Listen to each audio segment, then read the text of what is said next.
So, toe ons Hartland gemeente geplant het, toe het ek 'n nagel is ook so lank soos Maurice, toe het ons die grappie gehad kort voor lank. Gaan ons 'n gemeente plant, so ons gaan nou maar aangaan met daai grappie. Kort voor lank. Maar dit pas so by die tema waarmee ons besig is. Ons gesels oor kerk wees, gemeente wees, en ons het verlede week met dit begin. Ons noem die reeks Verbeel jou. God het elkeen van ons met 'n kapasiteit gemaak dat ons aan die binnekant iets kan sien voor jy dit met die blote oog kan sien. Noem dit verbeelding, die skrif praat van verligte oë van die verstand. King James praat van imaginations.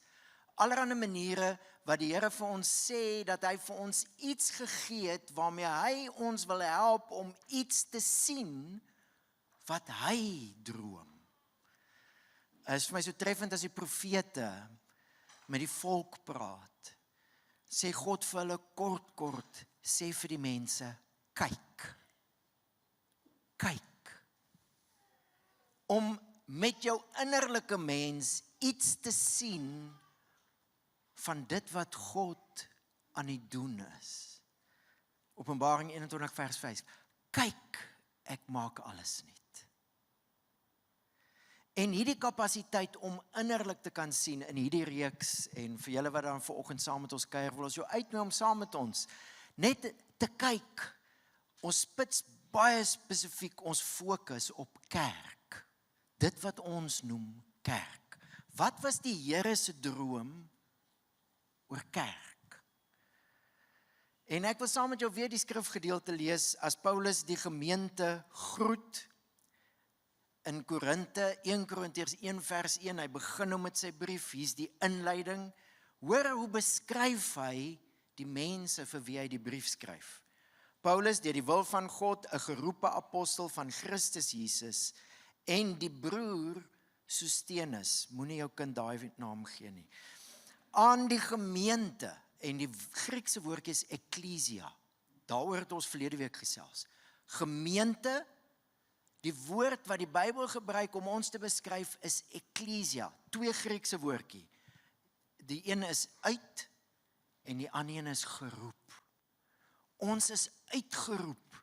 Met ander woorde, kerk van die begin af was iets waarmee God 'n doel gehad het. En die Heilige Gees wil my en jou help met hierdie innerlike oë om iets te sien van wat was God se droom. So Paulus skryf vir die gemeente van God in Korinte, wat in Christus Jesus geheilig is deur God, geroepe heiliges, saam met almal wat op elke plek die naam van ons Here Jesus Christus aanroep. Hulle Here en ons Here. Stop net gou daar, almal wat op elke plek. Jy's ingesluit. As jy al ooit die naam van Jesus aangeroep het, party van ons het hard geroep, party het saggies geroep. Party was dit net 'n fluister, Jesus, vergewe my sonde, kom in my lewe in. Maar as jy die naam van Jesus aangeroep het, is jy ingesluit in hierdie droom.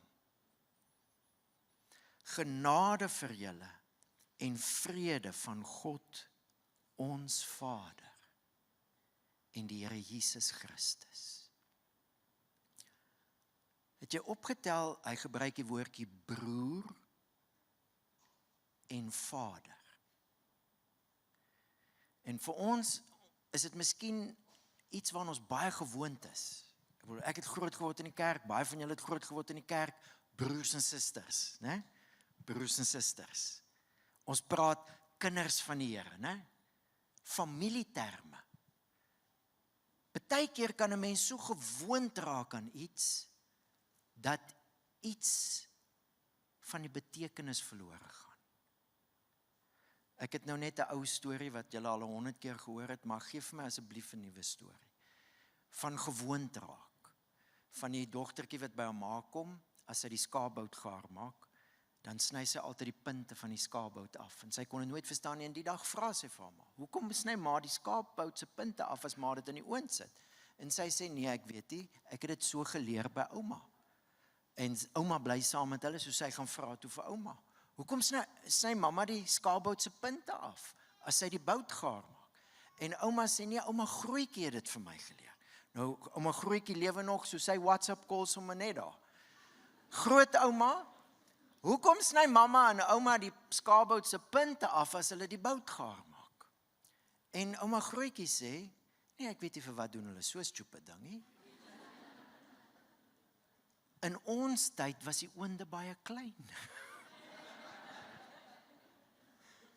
So mense kan partykeer so gewoond raak aan iets. Ons is gewoond, broers, susters. Besef ons dat elke keer as Paulus vir 'n gemeente skryf, verklaar hy dat daar 'n nuwe mensfamilie tot stand gekom het.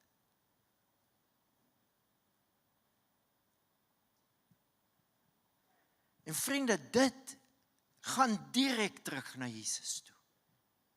Ek wil vir jou terugvat na 'n skokkende gebeurtenis. Jesus is besig om te praat met mense, die huis is chock-en-blok vol, daar's nie plek vir 'n muis nie, en hier's wat gebeur.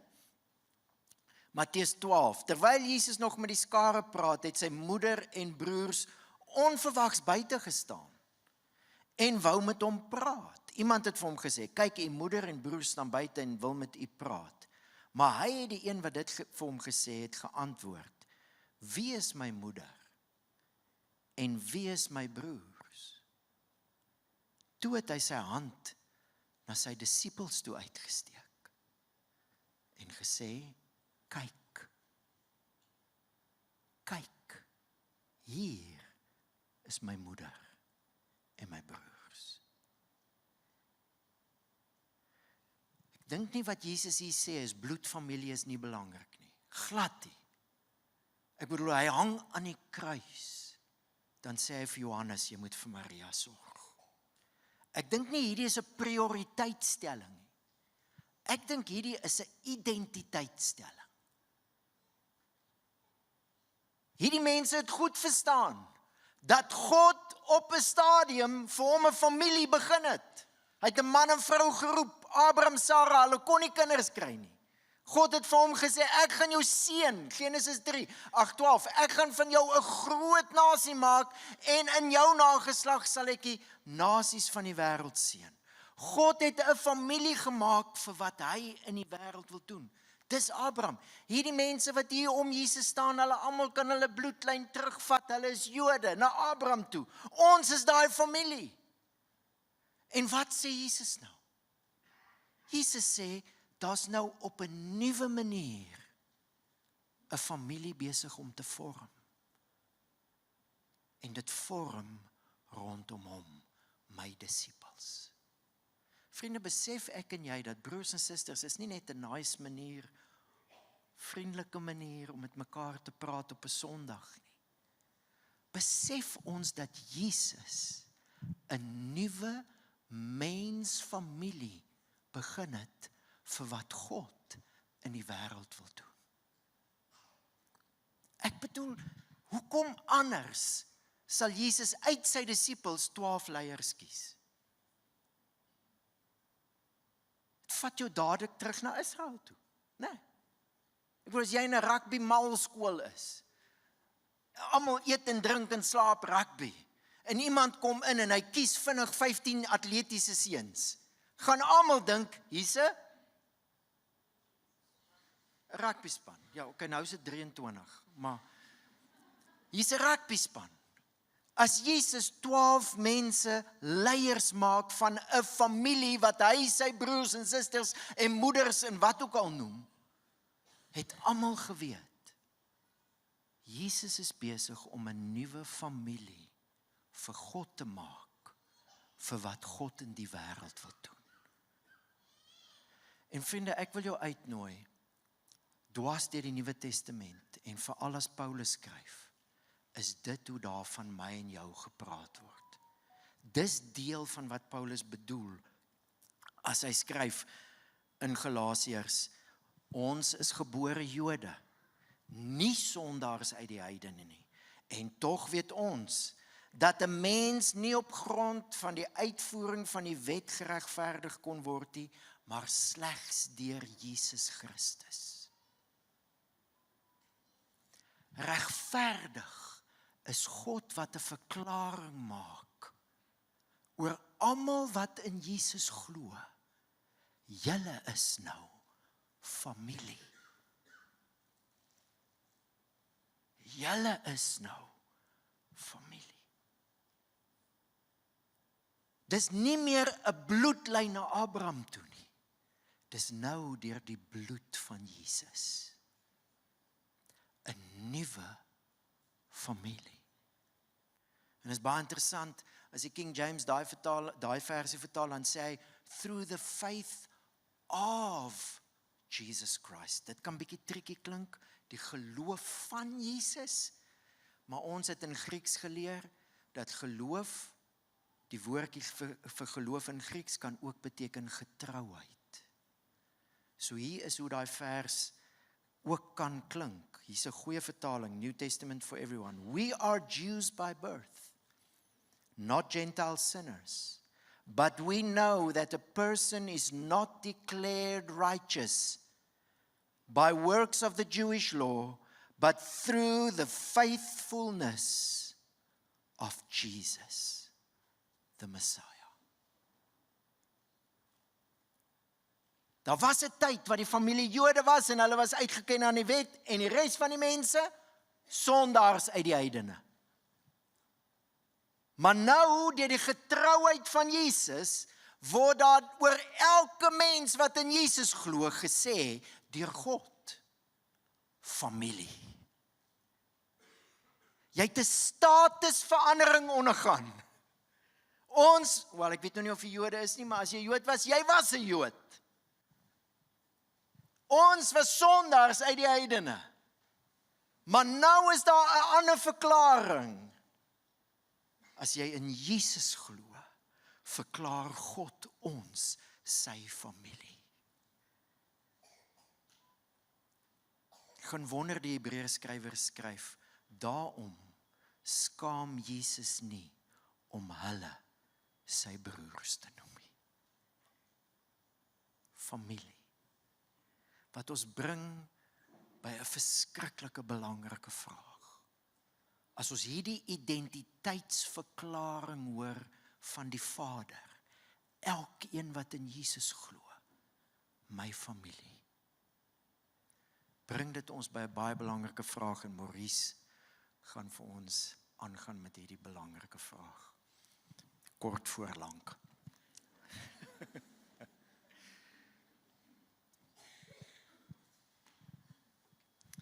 Dankie Gerard, ek het nou so lekker hier geluister, nee, gaan aan Gerard, asseblief, moenie stop nie.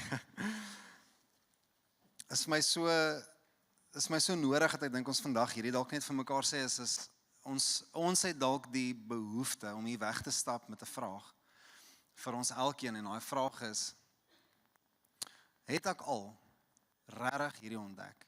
Het ek al regtig gesien, dat ek ingesluit is in hierdie prentjie? Ouens, dit is so maklik. Dat wanneer ons praat oor kerk, of wanneer ons praat oor familie, en dan gaan ons harte onmiddellik na hierdie ding toe, ja, maar dis daai groep mense, dis hulle, dis ver, dis een kant. Maar wat as God se plan vir sy familie, sy kerk, na my gerig is? Hoe sou dit lyk, as ek my verbeel, indink, wat gebeur, wanneer God regtig gegreep kry, op hierdie in my hart? Ek dink ons het nodig om vandag hierdie vraag vir ons te vra. Ek wil net so aanlas by hierdie, Gerard praat van die statusverandering wat ons so ondergang. Nou met ons oudste seun Luka, ons doen nou aansoek en ons is baie bly om hierdie te deel ook, dat hy aanvaar is by Laerskool Hartenbos vir 2027. En met nou die aansoekproses, so wat ons sy goedjies deurstuur, stuur die skool vir ons 'n e-pos. En heel onder aan die e-pos sê dit die volgende woorde, dit sê, Luka het nou dolfynstatus. Waar elke dolfyntjie na die hoogste brande reik, is vir ons so treffend. En ons deel die nuus met Luka, en sê vir hom, Luka, jy het dolfynstatus, jy is nou 'n dolfyntjie. En sy oë verlig, hy is so opgewonde. En ons beleef sulke oomblikke met iets van hierdie, die Here kom spreek oor, jy is my kind. Jy's in my familie ingesluit en dit doen iets vir my en ons sê amen. Maar nou hier is die ding. Die volgende dag, toe klim ons in die kar saam met Luka. En hy ry waantoe, na die skooltjie waar hy vandag is, nog steeds. Want daai status is eers in werking vir 2027.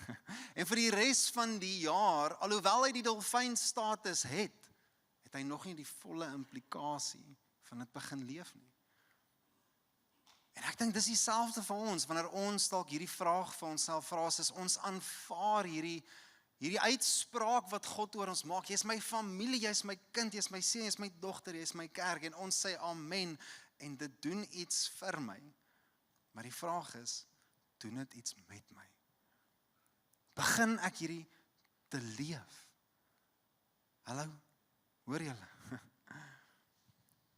Ek wil hierdie vir julle ook verduidelik nou, ek het nogals baie gevlieg die laaste ruk, op en af, in en uit, en ek het hierdie nie besef nie, maar nou kom ek by die lughawe aan so vinnig, en Awartambo het sy gemors, dis 'n nes daar binne, ek is so verwar, ek weet nie waartoe om te gaan nie, en ergens sien ek daai pink Fly-Safair sticker met die ry, en ek gaan staan in die ry, en daar is sekerlik 300 mense, wat in hierdie ry staan, en ek hou die tyd so dop, en ek is redelik benoud, want ek weet hoe laat daai hekke toe maak. En ek raak benoud, want hierdie ry beweeg nie. En naderhand bel ek vir Sandra, ek sê vir Sandra, ek weet nie of ek hierdie vlug gaan maak nie, ek weet nie wat ek gaan doen as ek nie doen nie. Sy sê nee, ontspan, iemand sal ergens seker daar verbyloop. Dan sal hy net vir jou wegvlieg nie. En vraggies gebeur, het 5 minute voor daai hek toe maak, om iemand daar verbygeloop, en hulle roep, die vlug na George, wat 10:12 vlieg. Waar is julle? Hier is ek, kom haal my. En sy vat my tot heel vooraan, en ons het die sak daarin, en het is stickers geplak, en is die ID boekie, en ons is daar deur die hekke, en ek kom aan waar ek moet inkom by die vliegtuig, en die persoon vat my kaartjie, en hy sê vir my, meneer, jy het prioriteitsstatus op jou kaartjie. Jy kon al 'n uur terug omgeloop het, en hier kom staan het, maar nou staan jy daar, in my kop sê ek lewe in hierdie oomblik met prioriteitsstatus, maar ek gaan staan in die plepry, en ek sit en wag. En ek vra hierdie vandag vir jou, het jy al dalk hierdie ontdek, dat dalk is daar 'n manier, dat jy dalk in hoe jy hierdie identiteit uitleef, dalk nie 'n volle greep op het nie. Is daar 'n manier dat ons dalk uitmis op dit wat God vir ons sê, oor dit wat hy droom, dit wat hy sê en hy sien oor sy kerk, die roeping op jou lewe. Het jy al daai roepstem gehoor? En so, wat beteken dit dan vir ons nou dat ons familie is? En ek wil 'n stelling maak vandag, en ek dink dit is reg die waarheid, dit is die mate waartoe ons met hierdie ding worstel, wat gaan bepaal hoe ons dit uiteindelik uitleef. En ek wil jy moet hierdie vandag saam met my verstaan, jy moet vandag vir jou hierdie vraag vra, wat is my verstaan rondom kerk? Want as my verstaan van kerk is, dis 'n gebou, dis 'n plek, dan lewe ek asof dit gebou-oriënteerd is. Dan is die gebou vir my belangriker as dit wat aan die gang is binne in die gebou. Het jy dit al teëgekom? Het jy al sulke goed gesien? As ek sê, kerk is 'n diens wat ek bywoon, dan begin ek lewe volgens wanneer daai tyd my pas. Wanneer die weer saamspeel. Wanneer dit vir my gemaklik is, want kerk is mos net 'n diens. Dit is maar net iets wat vir my gelewer word. 'n Diens wat vir my gelewer word. As ek kerk sien, is iets wat net ek ontvang, en ek raak amper die Engelse woord consumer van kerk, dan hanteer ek dan kerk op daai basis. En jy sien saam met my vandag, daai verhouding, die mate tot wat jy worstel met wat kerk vir jou is die mate waarmee jy dit gaan uitleef. En dis hoekom jy 'n gelowige steek kom, wat reguit vir jou sal sê, daar is vir my min goed so belangrik, soos my rol en funksie in 'n liggaam. Ek het geworstel hiermee. Ek sien hoe die Here my gebruik, ek het die roepstem gehoor, ek beleef het, ek sien dit. Ek wonder, hoeveel gelowiges vandag het kerk maar net aanvaar as 'n algemene ding, as 'n alledaagse ding. En dan lewe hulle volgens dit. Jy sien, ons moet ons denke rondom hierdie ding laat verander. En ek dink hierdie is reg vir ons belangrik, is wanneer ons daai uitspraak maak, die kerk, en ons sien 'n groepering mense en ons maak daai stellings, die kerk moet A, B en C, of die kerk het A, B en C, en die kerk, dit klink amper so verwyderd, nê. Ons praat daar van 'n groep mense. Maar miskien moet ons denke skuif, dat wanneer ons daai woord kerk sê, familie, geloofsgesin, dat ek onmiddellik myself impliseer in daai prentjie. Dit is amper asof as ek van my gesin praat, is ek outomaties deel van daai prentjie. Jy sal my hoor praat, ons het 'n plek gekry, ons beleef hierdie goed saam, dis ons gesin. Ek kan nie myself van daai prentjie skei nie. Ek is deel van hierdie, nie net 'n ontvanger nie. En ek dink hier's nou waar ons iets erken vandag. Ek dink as iets wat ons erken is dat hierdie identiteit waarvan ons hier praat, hierdie identifikasie waarvan ons hier praat, het hierdie ding al 'n greep op my gedagtes, 'n greep op my hart, 'n greep op my lewe. Het hierdie ding al jou persoonlik gegryp? Hoor wat skryf Paulus in Galasiërs 3 vers 26 tot 28. Hy sê die volgende: want deur die geloof is julle almal kinders van God in Christus, want julle wat in Christus gedoop is, het Christus soos 'n kleed aangetrek. Daar's nou nie meer 'n Jood of 'n Griek nie. Nie meer 'n slaaf of 'n vryman nie meer manlik en vroulik nie, want julle almal is een in Christus. Ek hou van daai beeld, om Christus aan te trek. Dis 'n werkswoord, nee, ons moet worstel met hierdie ding, ons moet hierdie ding vat, ons moet hom aantrek. Jou baadjie oorval jou nie in die oggend nie, nee. Jou kleed verskyn nie net op jou nie. Dit kos iets, nee, dit vra iets. Ek moet worstel met hierdie ding. En ek wonder vandag vir ons vriende, ek wonder, tot hoe mate het jy al hierdie verklaring wat God oor jou gemaak het mee geworstel? 'n diep studie en 'n werking gemaak met hierdie ding. Om te sê, as dit vir God so belangrik was om my 'n kind in sy familie te noem, hoe leef ek dit? Hoe leef ek dit? Sien, dit is belangrik hoe ek na hierdie ding kyk, hoe ek dit verstaan, is direk gekoppel aan hoe ek oor myself dink, my medemens, hoe ek oor koninkryk dink, oor God se roeping dink. En ek dink is die waarheid vandag, daar soveel goed wat die vermoë het, nee, om jou gedagtes te kom arresteer. Of dit nou is besige lewe, of dit nou is met jou voorkeur, of jou eie goed, of wat ook al jy jouself mee besig hou, daar soveel amper geraas en gemors, wat die vermoë het om gedagtes te kom vasvang. En dit is belangrik dat ons hierdie vir mekaar sê, want dis wat Paulus hier skryf in 2 Korintiërs 10. Dan kom sê hierdie woorde, hy sê, die wapens van ons stryd is immers nie menslik nie, maar danksy God is kragtig om sterk vestings af te breek, redenasies te vernietig, en ook alle skans wat opgerig word teen die kennis van God. En dan sê hy, en ook neem ons elke gedagte gevange tot gehoorsaamheid aan Christus. Ons het nie baie tyd vir hierdie vandag nie, maar hierdie is ryk beeldspraak, as wat Paulus hier skryf. Daai konsep van die Romeinse weermag en magte wat inkom en hulle plek oorneem, en onmiddellik wat hulle doen is hulle kom beveilig omring, hulle ringfence daai area, bou mure, sit hoë torings op, installasies, goed wat uitkyk. En dis waarvan Paulus hier praat, hierdie vestings. So gereeld kry paar goed in ons lewens en in ons harte en ons geloof, en dit kom verander hoe ons hierdie ding sien, hoe ons dink oor kerk. Jy weet, mense het baie te sê oor kerk, nee. Daai kerk het eendag. Ek het eendag in kerk hierdie beleef. Hulle het dit. Paulus kom skryf, is my mooi, is baie mooi. Ons hou elke gedagte gevange tot gehoorsaamheid aan Christus. Die King James Version sê, casting down imaginations. Verbeel jou. Every high thing that exalts against God. Wil jy vandag hierdie vraag vra, tot watse mate het jy al hiermee geworstel? Het jy al regtig studie gemaak van die goed wat dalk 'n greep het, wat dalk nie gehoorsaam is aan dit wat Christus sê oor sy kerk, oor sy familie, oor sy missie nie? Ek dink hierdie is vir ons so belangrik, hierdie is vir ons so nodig om te verstaan, dat dit is nie net familie sodat familie is nie, dit is familie met roeping, dit is familie op missie. God het jou hier geplaas, ingeroep, hier gesit, geplant, deel gemaak, hoekom? Met 'n doel. Jy het prioriteitsstatus. Moenie in die plep ry staan nie. Jy het dolfynstatus, so kom nou en kom beleef die dolfyn kontry.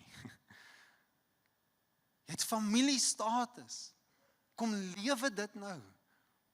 Moenie 'n laer kwaliteit van roeping aanvaar oor jou lewe nie. Amen. Amen. Ek wil vandag afsluit net met hierdie. Net 'n laaste gedagte oor dit en ek dink as jy hier wegloop en jy dink dis dat ons moet harder probeer, ons moet meer doen, ons gaan nou planne maak en sê ek nee, wow, stop. Hierdie is nie 'n menslike ding nie. Hierdie is nie 'n menslike ding nie. Die agenda is nie om jou na mense toe te draai in ons wil en sin nie. Hoor gou wat sê die volgende woorde. Paulus skryf in 1 Korintiërs 1:9. God will do this.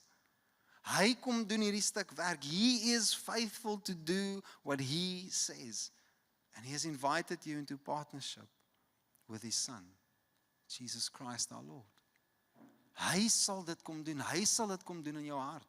En miskien is dit vandag daai oomblik vir jou waar jy na die Here toe draai en sê, Here, ek het U nodig. As ek hierdie roeping wil uitleef. So wat ons so gereeld doen, wanneer jy in jou huwelik staan en jy na jou man of vrou toe draai en erken, ek het nie die vermoë in my menslike kapasiteit om hierdie ding te doen nie. Ek het inspraak nodig, ek het leiding nodig. So wat jy na jou kinders toe draai en soveel keer 'n raad op voel. Of voel soos 'n mislukking en jy sê, Here, ek het U nodig met hierdie ding. Ouerskap, huwelik is nie mens gemaak nie. Here, U moet my kom lei. Kerk, familie is nie mens gemaak nie. Dis opgemaak deur mense. Dit bevat mense. Dis nie mens gemaak nie, Here, ons het U nodig om ons te kom lei in hierdie. So ek wil jou vandag nooi na daai plek toe, daai twee woorde, ekklesia, koinonia, uitverkies vir 'n rol, roeping en 'n taak. Ons is deel van 'n vennootskap saam met Christus. Om jouself vandag hierdie vraag te vra. Tot watter mate het ek al hiermee geworstel?